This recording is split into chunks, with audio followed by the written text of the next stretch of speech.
Voilà, oui. Alors c'est vrai, en réalité, la laïcité n'est pas opposée, hein, à la religion. Euh, Clairement, par la loi, euh, la laïcité, euh, qui semble-t-il serait une invention française, d'ailleurs, euh, est séparée. Hein. C'est ce que fait la loi de de 1905. La loi de 1905 sépare. Ah, elle n'oppose pas. Mais il y a quand même bon cette ligne de séparation qui n'est pas vraiment claire. Parce que d'abord, on pourrait penser qu'elle sépare par exemple des domaines de la vie privée ou des domaines de la vie publique. Par exemple, elle pourrait séparer des institutions de l'Église aux institutions de disons l'administration de l'État.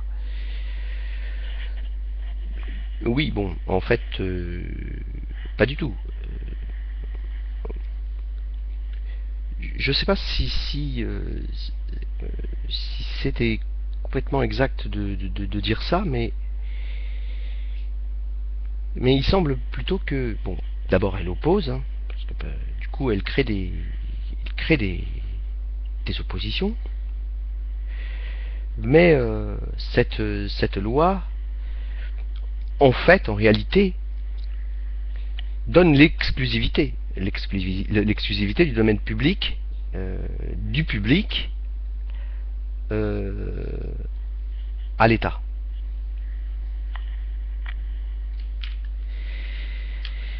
À la laïcité, plutôt. Hein. Euh, et elle renvoie donc la religion dans l'ordre des croyances personnelles, des opinions personnelles. Voilà. Tu peux penser ce que tu veux.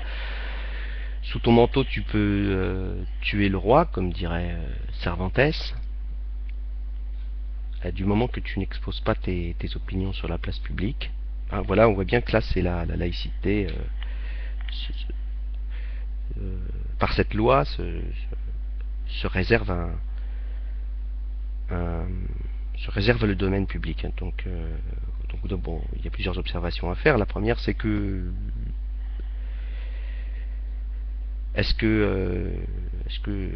qu'on va, bon, ben, on retombe pas dans les confusions dont on parlait dans la première vidéo, c'est-à-dire qu'évidemment là on va se retrouver face à un tas de problèmes. Oui, ben moi on s'étonne que les églises soient vides. Les églises sont vides. Ben oui, elles sont vides à partir du moment où on ne peut plus considérer que ce sont des lieux publics, alors que ce sont des lieux publics. Hein, les églises, une église, c'est un lieu public.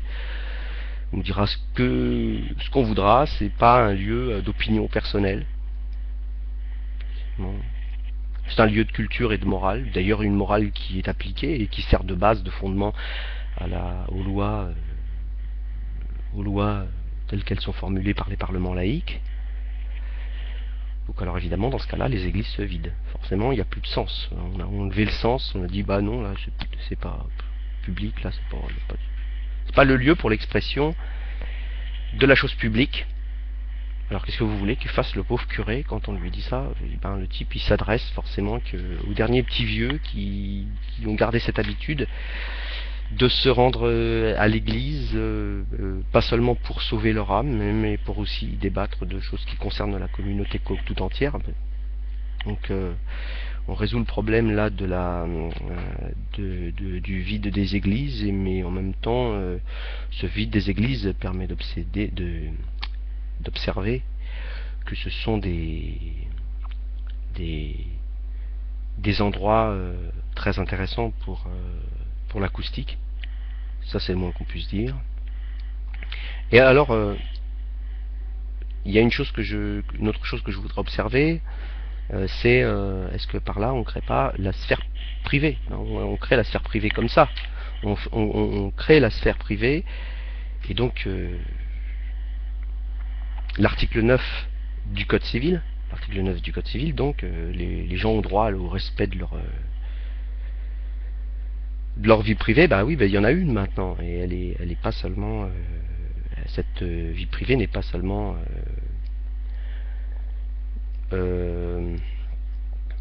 une curiosité au passage.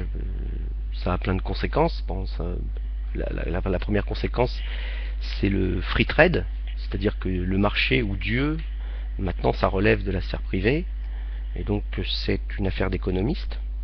C'est l'approche rationnelle qu'on puisse avoir de Dieu maintenant. Voilà, ben, c'est la sphère privée. Donc elle s'exprime à propos de la religion dans les familles. Chacun aurait la sienne. Il y aurait des religions différentes, par exemple. C'est une belle chose. Ce qui n'est pas du tout vrai. Il n'y a pas de religions différentes. Elles sont toutes les mêmes. Et puis c'est Dieu, et Dieu c'est le marché, et le marché est soumis au calcul, et ceux qui ont le monopole de ce calcul, ce sont les économistes. Voilà, donc on invente aussi le marché. Et on invente aussi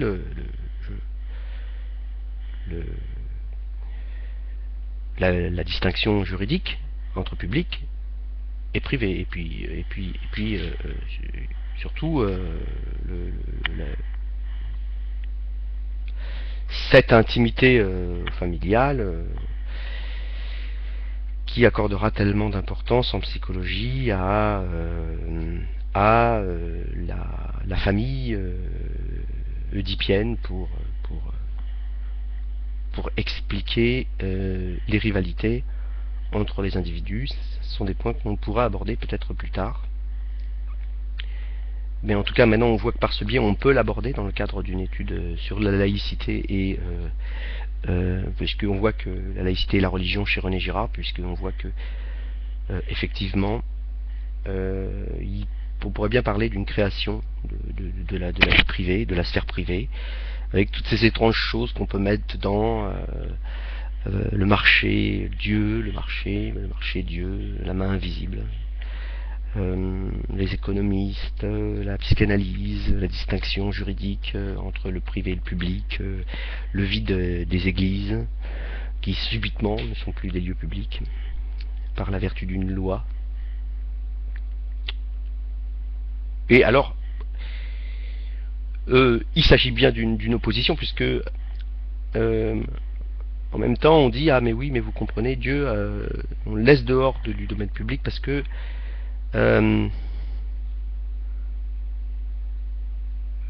Dieu veut prendre le pouvoir.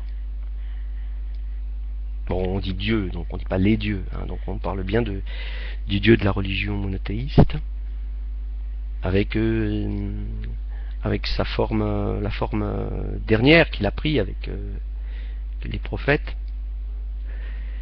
Et bon, là, il y a encore une fois un vrai problème, puisque semble-t-il on confond le Dieu et les clergés.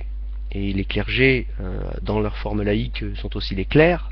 C'est-à-dire qu'il faut bien comprendre qu'encore une fois, la distinction est confuse. Quand on dit les clergés qui abusent parce que ils font de l'inquisition ou je ne sais quoi, ils interdisent la capote ou je ne sais quoi.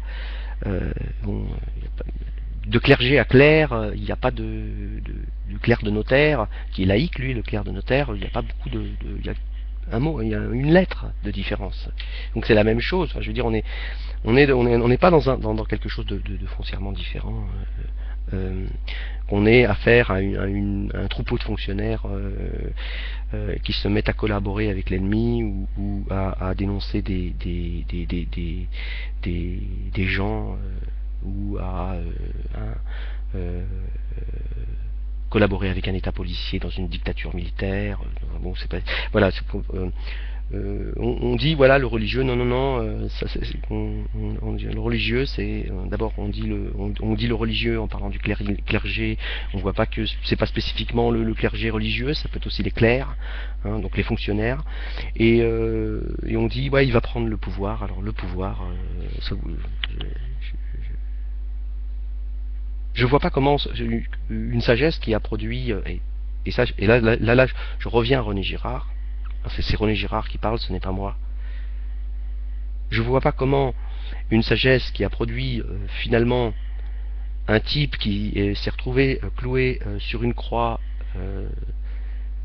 pour n'avoir pas voulu justement du pouvoir et n'avoir pas voulu céder à la violence, avoir cru que la vérité, et il avait raison de le croire, finissait toujours par s'imposer, et que la violence n'était qu'un phénomène passager qui ne lui fermait pas tout à fait la bouche à la vérité,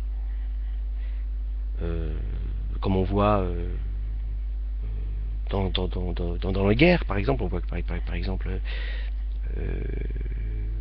les choses réapparaissent finalement. Enfin, je veux dire, il y a toujours des messies. Alors comment cette sagesse-là, qui est quand même le centre de la sagesse religieuse, peut passer pour vouloir prendre le pouvoir, alors que c'est précisément le contraire qu'elle indique. Alors ça c'est très girardien. Là on est complètement dans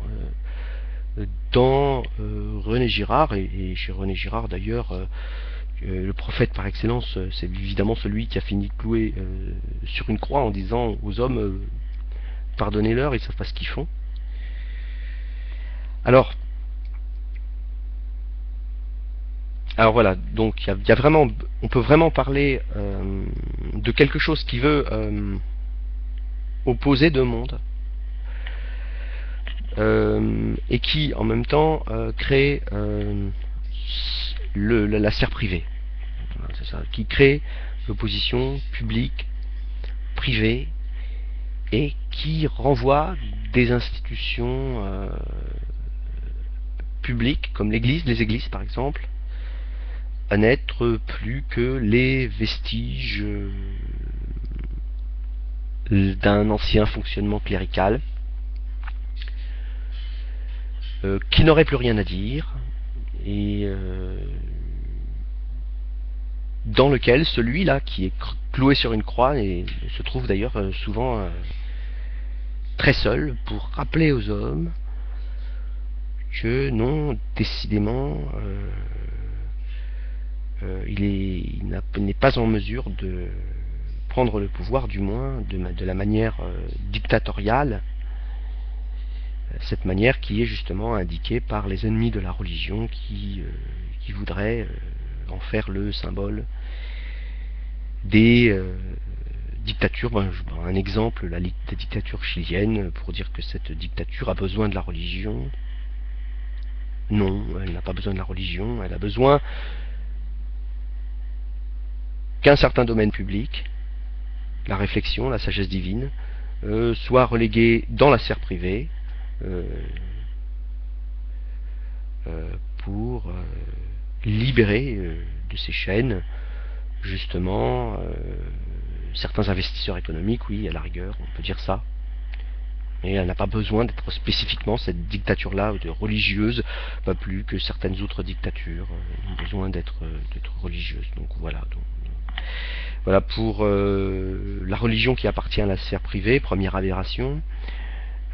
Deuxième aberration, le type cloué sur la croix ne concerne pas la société, ne concerne pas le public. C'est étonnant.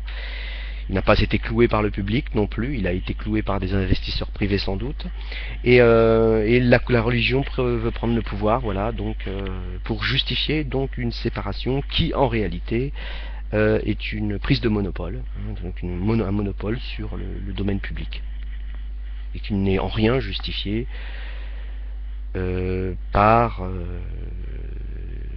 la sagesse religieuse.